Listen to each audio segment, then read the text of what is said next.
Hello, this is State Representative Howard Mosby back again for part two of my education on how the state of Georgia governmental political process works. So here we go. Let's talk about the state of Georgia, and let's talk about how the state actually governs itself politically. So the state government of Georgia is a U.S. state governmental body established by the Georgia State Constitution. It is a Republican form of government with three branches: the executive branch, the legislative branch, and the judiciary branch. Through a system of separation of powers, or what we like to call checks and balances, each of these three branches has some authority to act on its own, some authority to regulate the other two branches, and has some authority of its own in turn regulated by the other branches. The seat of government for the state of Georgia is in the city of Atlanta. The executive branch. The main executive official in Georgia is the governor. The governor is elected by the voters from this state for a term of 4 years. No person may hold the office more than twice consecutively. The governor oversees the state budget and thus possesses great power over all state finances. Additionally, the governor is responsible for the nomination of over 1,000 officials to a variety of positions in state government, one of the largest rosters in any U.S. state. Now let's talk about the legislature. The Georgia State Capitol houses the offices of the governor and the halls of the General Assembly. The Georgia legislature is called the General Assembly. It is a bicameral body consisting of the Senate and the House of Representatives. The Senate has 56 members and the House has 180 members. Both senators and representatives have 2 terms. There are no limits on the number of terms any person may serve. Its legislative acts, generally called chapter laws, when printed separately, are published in the official Georgia laws and called session laws.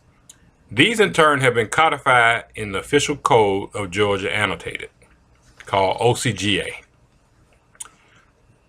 And let me go back to the party system. The Georgia legislature, with the 56 members and 180 House members, each member of the legislature represents geographically distinct districts from which each voter may give support to one candidate for each body. The highest judiciary power in Georgia is the Supreme Court, which is composed of 7 judges. The state also has a Court of Appeals made of 12 judges. Georgia is divided into 49 judicial circuits, each which has a superior court consisting of local citizens numbering between 2 and 19 members depending on the circuit population.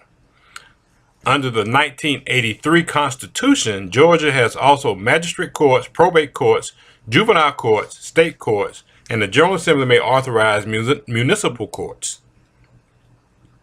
Other courts include county recorders courts, civil courts, and other agencies otherwise provided by law. Each county in Georgia has at least one superior court, one magistrate court, one probate court, and where needed, a state court and a juvenile court. And in the absence of a state court or juvenile court, the superior court exercises jurisdiction in that part of the state. All serving judges are elected by popular vote, either from the entire state in cases of the Supreme Court and the Court of Appeals, or from a given circuit in the case of superior courts. Judges of the Supreme Court and the Court of Appeals serve a term of 6 years. Judges in the other courts serve for a term of 4 years. So let's talk about our local government now. The Georgia Constitution grants cities and counties a significant amount of home rule authority. Georgia is divided into 159 counties, more than any other U.S. state except Texas. Among all counties, 149 of them are governed by a committee made up between 3 and 11 commissioners. The other 10 counties are overseen by one single commissioner. All commissioners are elected by the voters of their county for a term that ranges between 2 and 6 years, with most counties having terms lasting 4 years. Serving members wield both executive and legislative power in their counties.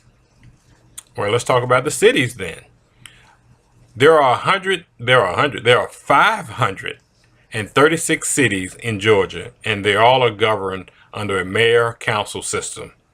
All municipalities in the state are considered cities. Most basic public services rendered outside the cities are provided by the county. Services provided by the cities, a city must provide at least 3 of the following services: law enforcement, fire protection and fire safety, road and street construction or maintenance, solid waste management, water supply or distribution of or both, wastewater treatment, storm collection and disposal, electric or gas utility service, enforcement of building, housing, plumbing, and electrical codes and other similar codes, planning and zoning, and finally, recreational facilities. Cities have a lot that they can do, but they only need to do 3 of them to become a city. So let's talk about the forms of city government. You can have a mayor, city council with a weak form of mayor, and that means that the administrators are appointed by city council operate largely behind the control of the mayor. Weak mayor typically has no veto power over the city council's actions and has little authority, if any, to develop the city budget. But in a strong mayor system, the mayor appoints department heads, develops the city budget, and vetoes acts of the city council. Commission council members serve as heads of city departments such as fire department, police department, sewer, and water. No pure forms of this structure exist in Georgia, but several cities have commissioners as opposed to council members. Then you have the council manager form of government, where the city council serves as the primary policy role-making body, but day-to-day operations are handled by a professional manager who often has the authority to appoint or remove department heads, prepare the budget, and report to the council instead of the mayor. And elections. Municipal elections are generally held in odd years unless a city has opted to hold election in even years. By state law, city officials serve 4-year terms, unless they've opted to serve 2-year terms.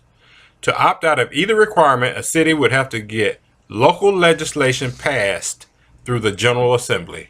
And ladies and gentlemen, in the past, that has been a daunting task to get the local legislation passed by this General Assembly. So I am done for today. I look forward to seeing your emails about this issue. And until next time for part 3, I will see you later. This again is State Representative Howard Mosby.